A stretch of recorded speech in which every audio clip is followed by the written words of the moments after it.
would do it, Lewis, the big stuff you would do for 63 days. So that's key. Why 63? Glad you asked that. So we've all been told 21 days to build a habit. Well, that's a complete myth.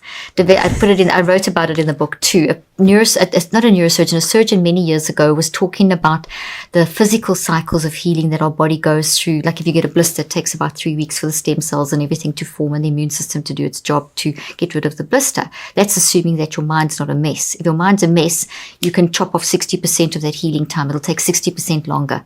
Wow. Up to 60% longer if your mind's a mess.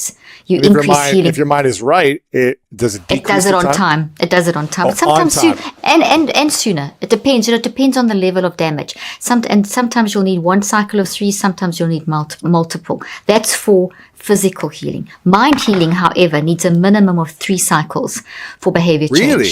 How do we? Is this scientifically proven, or is this? So there's very little research in the 21-day myth. So I decided to research it, and there's a few studies. There's one from University College London. I put them in my book. There's my one that I've just done recently in 2019 over 2020, where I tracked in the brain what happens. So 21 days, you get what we call gamma peaks, which means that you've taken this, you've deconstructed it, and you've reconstructed it into something healthy. So you've changed this thought, but it's XY. So that's in there, but it's in a different. It looks different. It's like if you take an ugly old house that you're going to renovate, you take lots of photos of all the mold and all the ugly carpets and you bash it down, you build a beautiful new house. You still remember how it was, but you've reconceptualized it. You're living in that new space. You remember the old. Okay, so that's what I'm talking about. That takes 21 days. So you break down and build a thought with memories, because a thought is a tree made of memories. Memories are like a tree's made of branches, thoughts are made of memories. So to make something that's got a level of sustainability takes about 21 days.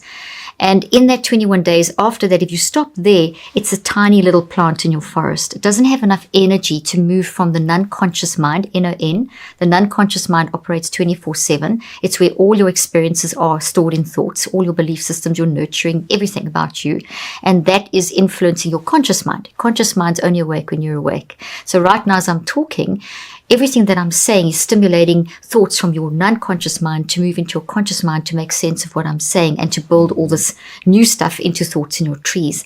So a non-conscious mind, for a thought to move from the non-conscious to the conscious through the subconscious. So non-conscious, subconscious is the bridge, conscious is when you're awake. Non-conscious, 24/7, infinite, huge, massive, and where our wisdom is as well. So the wisdom is through the middle. If you want to imagine a forest, you've got the beautiful dark green strip, which is all your instinctive wisdom, survival stuff, wired for love stuff, optimism, bias, and then everything we experience in life is around the edge. Little trees, big trees, dark trees, green trees.